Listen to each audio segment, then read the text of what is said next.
hindi na-justify nga, 'di ba, nung mga nakaraang araw, nagsabi yung si sino 'to? Si, Roque, Cristina Roque, na sapat na daw sa mga parang hindi nag-iisip, 'no? Parang mambubudol silang lahat, right?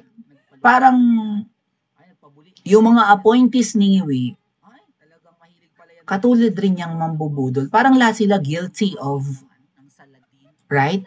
Pagkamkam ng pera ng mga Pilipino. So, hindi nag-isip ng, biro mo yun, Department of Trade and Industry Secretary, DTI Secretary, right? Tapos ganun yung sinabi, kasya na sa mga Pinoy ang 500. Kasya na sa Pasko, lalo na kung 4 lang kayo. Kasya na pang Noche Buena, kung 4 na pamilya lang kayo. Makakabili ka na nun siguro ng sopis drink, tinapay, tapos ang palaman na lang siguro margarine, spaghetti mo, maputla, ketchup, kasya na, ilang pirasong hotdog. Huwag mo nang lagyan ng keso.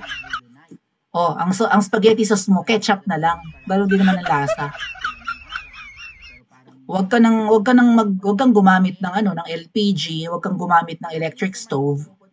Mangahoy ka na lang, hindi mo na i-compute yung gastos mo sa tangke mo. Siguro na may mga nakatabi kayong sibuyas dyan at bawang, hindi nyo na yun bibilhin.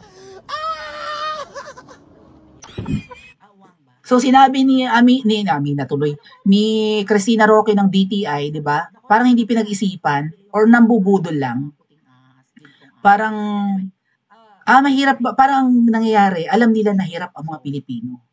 Alam nila na nagmahal ang bilihin dahil sa kainutilan, 'di ba? Alam nila na hindi naman tumataas ang sweldo dahil wala silang ginagawa para taasan ang sweldo ng mga Pilipino.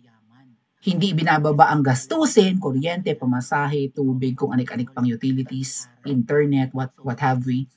Hindi nila ibinababa.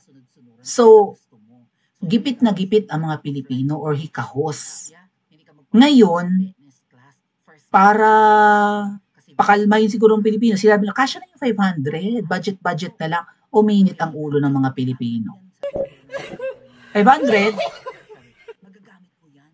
Siguro nung unang panahon, mga kababayan, no, kung may okasyon sa inyo, kasya na ang 5,000. Right? Para makapagpakain ka ng mga konting bisita aside from kayo, no, for your consumption ng pamilya nyo. Pero ngayon, kahit 10,000 ang gastusin mo for handa sa okasyon, parang manipis.